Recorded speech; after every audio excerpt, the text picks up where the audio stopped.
Arestado ang dalawang pulis na protektor umano ng mga batang mandurukot sa Ermita, Maynila. Nahaharap sila ngayon sa kasong human trafficking at posible pang masibak sa serbisyo. Balitang hatid ni JP Soriano. Pinapagawa po silang malaking bahay po. Building. May pinapagawa sila. Pag hindi raw po nila natapos yun, hindi muna daw po kami matatapos mandukot. Yan ang sumbong ng 15 anyos sa si Edna na sinasabi raw ng dalawang pulis na umano'y protektor at amo nila sa pandurukot sa Ermita, Manila. Nakakulong na ngayon sa custodial center ng MPD headquarters ang dalawang pulis mula Station 5 ng MPD. Sinampahan na ng reklamong may kinalaman sa human trafficking o paglabag sa RA 9208 ang dalawa.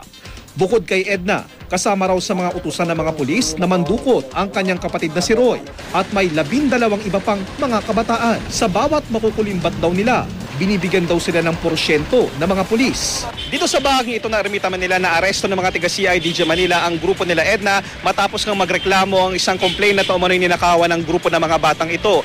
Pagdating doon sa CIDG, doon na raw sinabi ng mga menor de edad na suspect na meron umano silang kasabwat at protektor na dalawang pulis. Ipinaalam ng CIDG sa hepe ng MPD ang salaysay ng mga bata. Agad namang isinuko ng hepe ng MPD Station 5 ang dalawang suspect. Na-inquest na raw ang mga ito matapos daw positibong ituro nila Edna at Roy. Ang modus daw, magpanggap na namamalimos sa mga turista ang mga kabataan. Bulsahan din po. Manghingi po ako tapos papasok ko po yung dalawa kong kamay. Tapos sa bulsa. Pag nakuha ko na yun, alis na kami. Tapos natawag po din sa polis.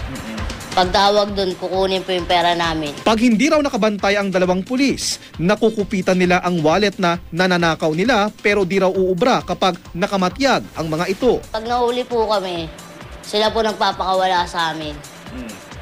Sila po magpapawala sa amin tapos po, ayun nga po, pagpakawala sa amin, dudukot na naman po kami yan. Mismong ang dalawang pulis pa raw ang naguutos umano sa kanila na mandukot. Nagawa mo ba yun? Hindi mo ba naisip na... Naisip din po minsan. Siyempre, hindi rin po ako makaalis din sa peso namin. Dahil kasi inawat po kasi ako ng pulis.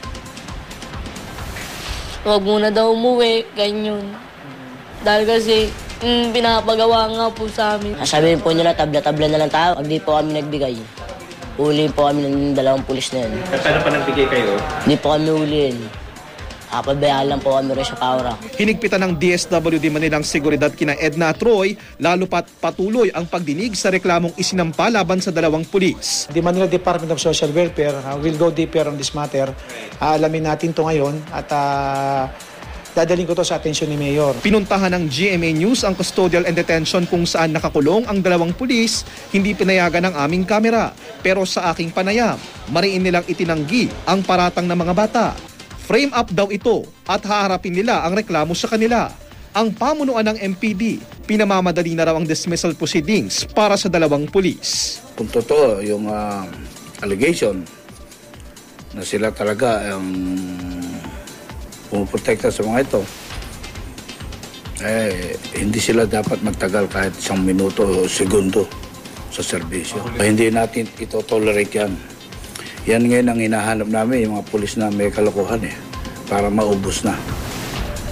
Dahil pilit nating pinagaganda ang imahe ng PNP.